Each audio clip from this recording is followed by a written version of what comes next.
Altura para analisarmos em estúdio esta semana turbulenta nos mercados com Diogo Oliveira e Jorge Guimarães. Meus senhores, muito boa tarde. Como sempre, é um prazer tê-los comigo neste fecho de contas. Diogo, começando por ti e perguntando-te, também irei fazer a mesma pergunta ao Jorge, se achas que foi exagerada a reação a que assistimos nos mercados nas últimas 8 sessões? Talvez. Também é normal, surgiram uma série de fatores, não é, que também ajudaram. Também não podemos esquecer que estamos num mercado que tem, ao longo dos últimos meses, também sido pautado pelos máximos sucessivos. Portanto, quando se juntam assim uma série de fatores mais negativos, também é de esperar que os mercados reajam. E, por outro lado, também, hoje em dia, os mercados hoje em dia reagem muito mais depressa à informação do que no passado. Portanto, e daí talvez possa concordar que as reações foram talvez um pouco maior do que seria de esperar. Jorge, a mesma questão, tal como dizia, parece que partilhas da opinião do Diogo de que esta reação foi exagerada. Eu acho que temos aqui algumas preocupações fundamentais, essencialmente a deflação na Europa, a capacidade ou não, ou vontade do Banco Central Europeu em combater essa deflação e também as preocupações com o tapering nos Estados Unidos e o suporte da Reserva Federal. Esse é o pano de fundo e o mais importante. Esta semana tudo isso foi apimentado pelas questões à volta, por exemplo, à volta do ébola, que acabaram por acelerar o movimento dos mercados, pelo facto do posicionamento dos investidores ser muito extremo em certas posições, como o dólar norte-americano ou alguns tipos de ações norte-americanas, e tudo isso acelerou os movimentos. O pano de fundo, existiam algumas razões para preocupações, o movimento da semana. Se olharmos para a semana em si, ela acaba por não ser tão má como isso. Na manhã de quinta-feira, a situação na Europa parecia bastante má, com os índices em 4 dias a perderem mais de 6%, porque o facto é que vamos acabar a semana com quedas já não tão significativas, mas ainda assim, um mês estamos a perder entre 8% e 10% na maioria dos mercados europeus, que estão no centro desta questão, porque se olharmos aos dados norte-americanos, apesar de alguns saem um pouco abaixo, outros acima das expectativas, mas mantêm-se em níveis consistentes com crescimentos económicos favoráveis, e daí o suporte que as ações americanas acabam por ter ao longo do tempo. Foram atrás das ações europeias, mas já recuperaram um pouco. Esta semana tivemos essencialmente, e talvez os dados macro que mais criaram aqui algum pânico, algum receio, foram a produção industrial e a confiança na Alemanha. Provavelmente o facto de se estar a chegar às economias core da Europa, sim, e o facto de estarem a ressentir-se ainda mais desta situação dos periféricos poderá criar... Se o mercado estivesse numa onda positiva, já vimos no passado situações de ler esses dados, o mau é bom. Ou seja, o facto de ter chegado à Alemanha e obrigar os alemães a agir e deixar o Banco Central Europeu agir. Mas não foi essa a leitura do mercado. A leitura do mercado foi: a situação está a deteriorar-se, o Banco Central Europeu está a perder a mão na deflação e não está a fazer nada por oposição da Alemanha. Ou não está a fazer nada, peço desculpa, talvez não seja a expressão correta, não está a fazer QB para suster esta preocupação e a ameaça de deflação cada vez é maior. Nitidamente não está a fazer aquilo que os investidores queriam. E ao mesmo tempo temos a situação das matérias-primas que a longo prazo certamente são uma ajuda para o consumidor ocidental e para o chinês e para o indiano, também ajudam em termos de mercados emergentes. A longo prazo são favoráveis para o consumidor, mas no curto prazo diminuem ainda mais as expectativas de inflação. Portanto, temos aqui um cocktail que esta semana acelerou e fez estas quedas grandes no mercado. Diogo, e hoje eu diria que não foi por acaso que Benoît Cœuré, do BCE, um dos governadores, veio dizer, e estou a citá-lo, que a autoridade monetária vai começar nos próximos dias a comprar os ativos previstos no nosso novo programa, que estamos a falar dos ABS, com o objetivo de levar o balanço a um nível mais elevado e a melhorar a economia real. O BCE, não por Mário Draghi, mas por um dos governadores, sentiu-se obrigado a falar ao mercado, porque de resto esta semana também ouvimos muito falar do silêncio de Mário Draghi. Sim, e que não aconteceu, por exemplo, no caso de alguns responsáveis da Fed, que ainda ontem fizeram declarações importantes e, portanto, para compensar, o BCE resolveu dizer qualquer coisa e relembrar aquilo que também já se sabia. Porque não é novidade. Não é novidade. Já tinham sido estipulados na última reunião. Portanto. Sim, e os investidores sabem com certeza que todas estas medidas que o BCE implantou, especialmente estas mais recentes, ainda nem sequer começaram a ser aplicadas na prática, e depois, a partir do princípio que mesmo sendo aplicadas, depois não vão ter o seu... algum tempo a surtir efeito. Sim, portanto, mas foi uma espécie de Lembrete, assim como outras, também assim, tivemos outras questões, além destas que foram faladas. Tivemos a questão da Moody's no final da semana passada a baixar o outlook para a França, começa aqui a criar também aqui... A questão da meta do déficit também aqui na memória dos líderes e dos investidores, certamente. Especialmente porque este assunto agora está a tomar uma proporção de estarem...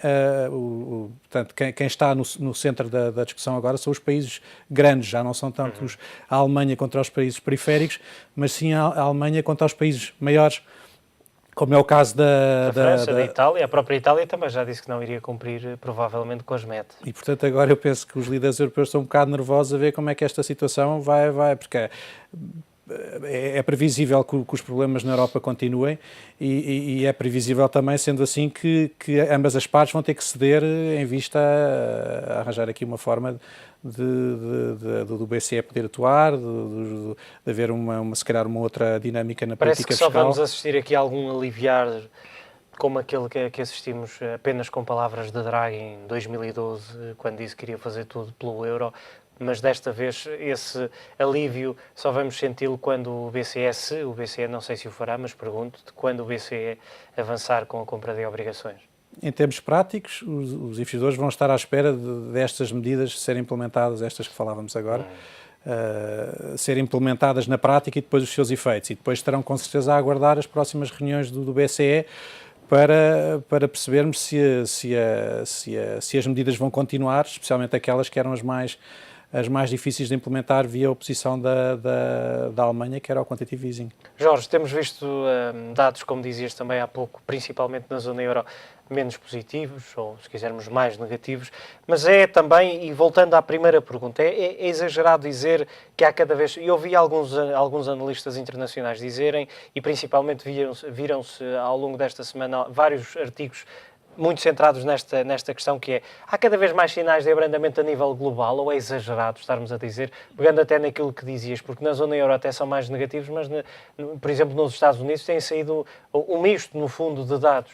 O que é verdade é que o grande motor em termos de crescimento absoluto das economias mundiais continua a ser os emergentes e a China, mas o papel de liderança dos Estados Unidos em termos de economia global tem sido muito claro e a Europa não tem feito nada, aquilo que a Europa faz é exportar deflação na prática. Portanto, eu acho que o problema está centrado na Europa e daí os investidores, apesar dos pretextos dos dados norte-americanos, a grande preocupação é a deflação na Europa e é a capacidade ou a incapacidade do Banco Central Europeu de fazer face a essa deflação. Eu acho que o grande risco para os mercados europeus, um dos grandes riscos para os mercados europeus, na minha opinião, é os investidores começarem a duvidar da capacidade do Banco Central Europeu em gerir a situação apenas com palavras e em conseguir subir as expectativas de inflação apenas com palavras. O que é verdade é que Mário Draghi salvou o euro em 2012 sem gastar um cêntimo, mas eventualmente chegará à altura em que ele tem que começar a gastar. O programa de compra de ativos e aquilo que foi referido hoje de manhã, efetivamente não é novidade nenhuma. Eles, por um lado, disseram que vão começar a comprar obrigações, isso é parte do programa de compra de obrigações hipotecárias e da ABS que já foi anunciado. Disseram também que estavam disponíveis para fazer mais additional measures if needed. Também é uma frase que o Mário Draghi já utilizou anteriormente. Portanto, viram-se obrigados pela evolução dos mercados a dizer tentar alguma controlar coisa. Um bocadinho Eu dá uma espécie a tentar controlar um bocadinho os mercados neste pano de fundo de que os mercados financeiros ao longo dos últimos anos foram muito, muito determinados pela evolução das ações dos bancos centrais e da política não convencional. Se o mercado começar a duvidar que o Banco Central Europeu irá conseguir subir as expectativas de inflação, podemos ter aqui um problema sério. E um desses problemas poderá ser, e perdoem-me a expressão, o muro de Berlim, ou seja, esta posição, e embora se tenha falado que esta semana, nomeadamente Wolfgang Schäuble, tenha mostrado alguma abertura para eventuais cedências, mas tem encontrado um muro Mário Draghi. E vimos, por exemplo, a semana passada no encontro anual do Fundo Monetário Internacional, em que de um lado estava o responsável pelo Banco Central Europeu a falar da necessidade de mais estímulos para tentar fazer descolar as economias, e do outro lado Wolfgang Schäuble a dizer ajustamento orçamental, é preciso continuar com as medidas de austeridade. Foi isso que nos ajudou a recuperar desta crise. Sem dúvida que as perspectivas do governador do Banco Central Europeu e dos alemães são bastante diferentes. Há aqui também uma questão, e a questão dos déficits da França e da Itália pode ser especialmente importante também numa perspectiva de termos ou não termos no curto prazo quantitative easing de obrigações governamentais, porque a Alemanha, por princípio, é contra a compra de obrigações governamentais. Mas diria que ainda mais será numa altura em que a França e a Itália estão a fazer fim-capé no sentido de não cumprir os objetivos do déficit. E, portanto, isso pode acelerar o processo no curto prazo, pode acelerar no sentido de tornar mais complicado e dos alemães ainda se oporem com mais força a esse quantitative easing de obrigações governamentais, que efetivamente é aquilo que o mercado exige neste momento na Europa, e parece-me que para uma reação forte dos mercados seria a única que no curto prazo o BCE podia... É a bomba atómica, é aquilo que falta ao BCE, mas também, à medida que a situação vai andando, que as expectativas de inflação não sobem, a ameaça de inflação é cada vez mais real, ou fazem essa ou terão um problema grave entre mãos. Parece-te, se pudesse atribuir uma probabilidade, parece-te que Mário Draghi vai conseguir mostrar essa bazuca? Não, eu acho que ele... o facto de ser a bomba atómica também tem um problema, é que não se pode usar de ânimo leve. Primeiro porque depois não há mais. Usar não terá mais, exatamente. Depois de usar não há mais. Ele quando usar tem que ter certeza que vai resultar. Que vai resultar. Daí eu acho que ele quer usar isso como, independentemente do apoio ou não da Alemanha, ele só irá usar isso mesmo em último caso. Diria que a probabilidade de termos até ao fim do ano quantitative easing de obrigações governamentais é baixa, bastante baixa. Diogo, essa também é a tua opinião? Parece-te que BCE e Mário Draghi estão ainda de mãos muito atadas no que diz respeito à compra de obrigações soberanas? Eu concordo também que no curto prazo não é de esperar, até porque, como eu dizia, há uma série de medidas que agora vão ser implementadas na prática.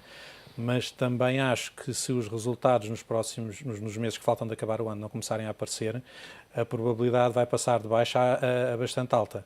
E eu não tenho dúvidas que o BCE acabe por utilizar essa medida, mesmo com a oposição da Alemanha, que também acredito que vá sendo cada vez mais reduzida, porque a Alemanha precisa também dos parceiros europeus e também não consegue depois, a certa altura, continuar a argumentar numa Europa no estado em que está e essa Europa também ter um impacto a nível global. Portanto, a própria Alemanha está-se a ressentir bastante da situação. Vimos esta semana dos seus parceiros, muitos deles, a zona euro. Portanto, sim, também não ganha com esta situação. Claro, a nível de dados industriais têm sido maus, a nível de dados de expectativas têm sido maus, o Governo baixou também o crescimento para os próximos 2 anos. As previsões das exportações também. E, portanto, a Alemanha, acredito eu, que continuará com o discurso, porque também é o papel dela, mas também vai aliviar o discurso um pouco mais. Mas também, uma coisa é verdade, e foi o que referiram, o problema grande de Mário Draghi é, depois de implementar a bazuca... Não pode voltar atrás. Mais. Não, e depois o que é que poderá fazer para além disso? Que é nada, não é? E esse é que passou-se, podemos dizer que nos últimos meses passou, e se bem se lembram, havia um discurso e um papel atribuído ao que continua a ser, nomeadamente por parte da Alemanha, ao BCE, que é uma espécie de solução, ou é um safe haven de último recurso, ou seja, não podemos contar em primeiro plano com o BCE, mas a verdade é que o BCE de último recurso passou para primeiro, principal, e parece que os políticos se esqueceram um pouco que têm também que fazer ou que ter um papel ativo em todo este processo de resolução e estão muito dependentes ou só à espera daquilo que o BCE vai fazer para resolver os seus próprios problemas. Estes últimos anos tem sido assim, com a Fed a ajudar a economia norte-americana e o BCE, enfim, com um papel muito mais ativo. E é isso que também que os alertas que o Sr. Mário Draghi tem feito nos últimos tempos, que é o BCE não pode fazer tudo. E isto para tentar, digamos assim, estimular os outros intervenientes a fazerem mais, porque ele sabe também que o espaço dele está cada vez a ser mais reduzido. Mas, de facto, esta crise, digamos assim, dos últimos anos tem sido uma crise essencialmente gerida pelo apoio dos bancos centrais.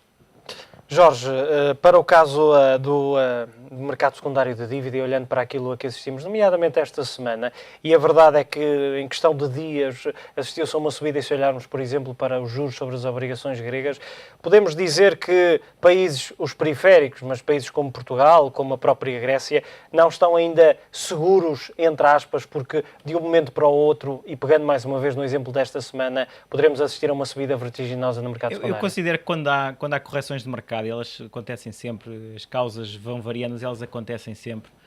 Eu acho que os ativos acabam por ser todos afetados, começam por ser afetados aqueles onde o problema começou, mas depois são todos afetados. E depois, muitas vezes, os mercados, a posteriori, vão à procura das justificações para isso. No caso da Grécia, está a ser apontada a instabilidade política, a possibilidade da eleição presidencial fazer com que o Parlamento caia e, por sua vez, isso desencadear novas eleições e ser eleito um governo menos favorável aos mercados e à União Europeia, e daí a evolução que os juros gregos tiveram. Os juros portugueses, os espanhóis e italianos, eu acho que estão um bocadinho separados dos gregos. Os gregos têm esses problemas específicos. Os outros são ativos de risco no mercado, em que, quando os mercados caíram, eles foram um pouco penalizados. E, aliás, só foram penalizados nos últimos dias da correção. Nos primeiros dias nem sequer foram muito penalizados. Por exemplo, ontem a Espanha viu-se limitada no montante que queria colocar, precisamente por causa do valor pedido. Sim, mas estamos a falar de taxas de juros historicamente baixas, não é? Está a ser... Se não é a 2,20 é a 2,10, se não é a 2,10 é a 2, quer dizer, um leilão correr mal às taxas absolutas em que a Espanha está, eu acho que é mais um pretexto para o mercado, numa altura em que todos os outros ativos tinham corrigido muito, tomar mais valias nas obrigações do Tesouro Espanhol, que não tinham corrigido praticamente nada, do que uma razão estrutural. A Grécia é um bocadinho diferente e a Grécia tem os problemas por si só. Esta questão política pode trazer aqui mais algum ruído. E atrás disso vir um eventual terceiro resgate, um programa cautelar, enfim, diversas situações que podem estar em cima da mesa, acentuadas por este risco político. Mas na situação de Espanha e Itália, e também de Portugal, até certo ponto, eu acho que é o mercado a tomar mais valias numa coisa que tinha subido muito. Diogo, também a tua opinião em relação àquilo a que assistimos, nomeadamente à subida dos juros no mercado secundário. É um reflexo de que, e embora, e aquilo que o Jorge disse, também é importante, há aqui uma separação nítida entre aquela que foi a subida a que assistimos na Grécia e a subida verificada, por exemplo, em Espanha e até em Portugal. Mas é o reflexo de que a qualquer momento, eu lembro-me sempre de uma expressão da Troika no início do programa português, que diziam que os próximos 3 anos vão depender muito daquilo que é feito dentro de portas, dos fatores exógenos, mas também endógenos, mas também dos fatores exógenos, ou seja, de situações que podem não passar diretamente pelo país, mas que acabam por atingir o país. Claro, e era o que eu dizia no início relativamente aos próprios mercados esta semana.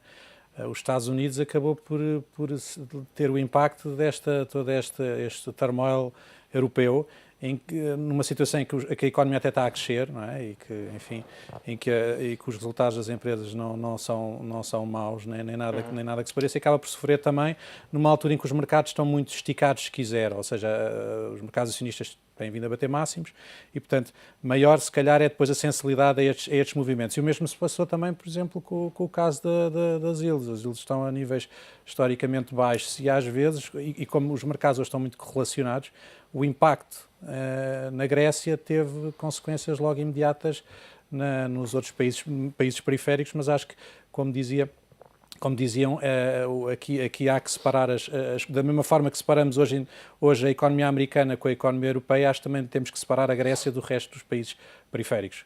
Tocaste na economia norte-americana, sabemos que o quantitative easing da FED está já numa fase final, mas de alguma forma esta turbulência na zona euro poderá, de alguma forma, passa a expressão, alterar este processo de final deste terceiro quantitative easing? Bom, ontem alguns responsáveis do FED diziam que não, que este problema da Europa não afeta em termos de estruturais, digamos assim, a recuperação. Em termos de agenda, não há mudanças. Nos Estados Unidos, eles dizem que não. Obviamente que há um impacto provavelmente não imediato, mas se a situação continuar, obviamente que o impacto pode ser maior e até podemos assistir no limite, daqui a uns tempos, o ciclo nos Estados Unidos inverter e a Europa continuar em baixo e portanto, passou ao lado de uma recuperação económica. Portanto, eu acho que os Estados Unidos, no curto prazo, não têm assim um impacto tão grande sobre esta questão da Europa como se faz. É mais um nível de expectativas e de mercados e de receio, mas na prática penso que não... Jorge, e o Diogo tocava aqui na questão das declarações de ontem, mas ainda há umas semanas Janet Yellen dizia que precisamente a Fed ia estar atenta aos desenvolvimentos na zona euro porque poderia haver daí algum tipo de risco associado à economia norte-americana. Parece-te que também não haverá, ou seja, o Atlântico permite criar ali uma barreira... Claro que tem impacto, embora os Estados Unidos seja um grande bloco económico relativamente fechado, mas tem sempre algum impacto, se calhar mais nos mercados financeiros do que na economia real. Também me parece pouco provável que o início, ou que o final do tapering seja adiado se os mercados tiverem a evolução que tiverem até agora, só se piorassem bastante mais, na minha opinião, porque a Fed é bastante sensível à evolução dos mercados financeiros. Portanto, não me parece que com a evolução que tiveram estas 2 semanas, apesar de ser uma correção, que isto leva a Reserva Federal a alterar o ritmo de retirada de adiar o final da retirada de estímulos. Teria que acontecer mais coisas e a situação deteriorar-se para tal acontecer, na minha opinião. Muito bem, Jorge Guimarães, Diogo Oliveira, como sempre, muito obrigado pela vossa análise neste fecho de contas.